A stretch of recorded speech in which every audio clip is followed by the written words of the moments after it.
Hope you guys are all having an excellent day. May those gains be with you. I was just on the tweeters, and we saw on the tweeters that our good old friend Peter Schiff was saying some comment about how Grayscale is selling some shares so they can end up somehow they're going to buy back some good old shares. Basically acquiring more Bitcoin at the end of the day. Whatever they're exactly doing, that's besides the point. The whole point is they're buying more shares, and that's great for the like the trust right there. So the whole point being that Grayscale's buying more Bitcoin. Sorry, I had to watch where I was walking right there. But the whole point of this video though is institutions, guys. Institutions, Peter Schiff, his son, capitulated, decided to buy some good old Bitcoin. And guess what? I bet daddy's upset. I bet Peter, he's probably like, I failed as a father, I failed. Oh no, I failed. Because that's probably what really happened. It's like, oh, my son's brainwashed. He literally said that, guys. He said he's brainwashed. Imagine how everybody else is brainwashed. So he's calling us brainwashed, Anyways, who really cares? This guy still buys gold. I mean, those heavy, clinky bars. Nothing against gold. I just think, as a millennial, it's just silly. But that's my opinion. Institutions, I really do believe over the next 6 months, especially before the end of the year, we're going to see so many institutions buying some good old Bitcoin. And we've already seen that with Tesla. We've already seen that MicroStrategy Incorporated, they're literally like the savior for institutions. Because they're not like a well-known company. I never heard of MicroStrategy Incorporated until I heard they bought Bitcoin. So all these smaller companies, I think they're going to end up making some big bucks, because guess what they're going to do? They're going to be like, well, guess what, homie? I can get some Bitcoin right now. Let's say they have $1 million on the balance sheet. They're going to buy some more Bitcoin. And I mean, look at Tesla. They dropped 1.5 million. It's worth, if I'm not mistaken, it's almost doubled since then. I forget the exact price. I'd have to go look at that. But they made some mega bucks just off Bitcoin. They made more money, I heard, in that quarter than off Bitcoin than they did from selling cars. Well, that's thinking. More money off Bitcoin than they did selling cars.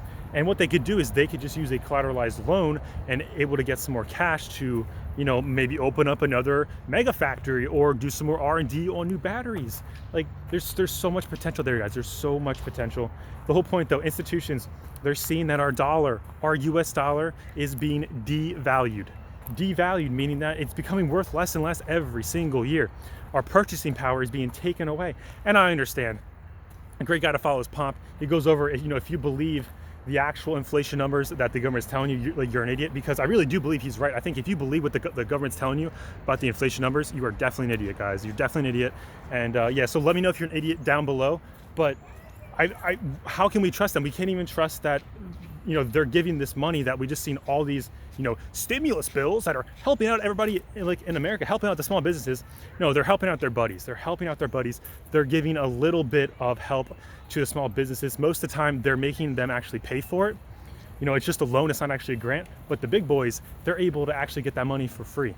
Right here, homie, you just take, give you 100 mil. It's no big deal. We'll just throw it in the next stimulus package.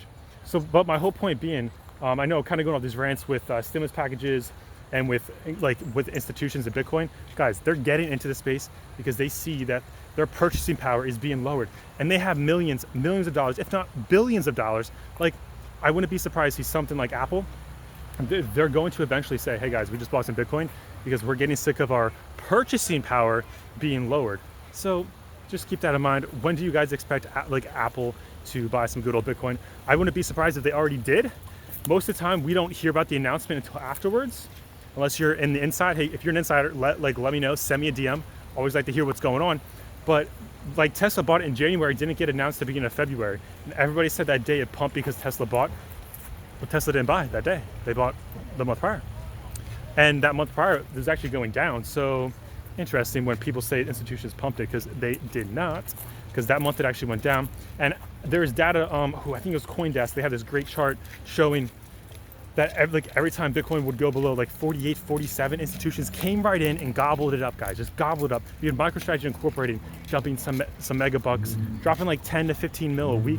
It's kind of crazy. It's kind of crazy what's going on. So what's the next company you think is going to announce, hey, we just bought some Bitcoin? When do you think that's going to happen? Let me know down below. And as always, have a great day. Smack that subscribe button if you're new here and that like button. I'll catch you guys all in the next one.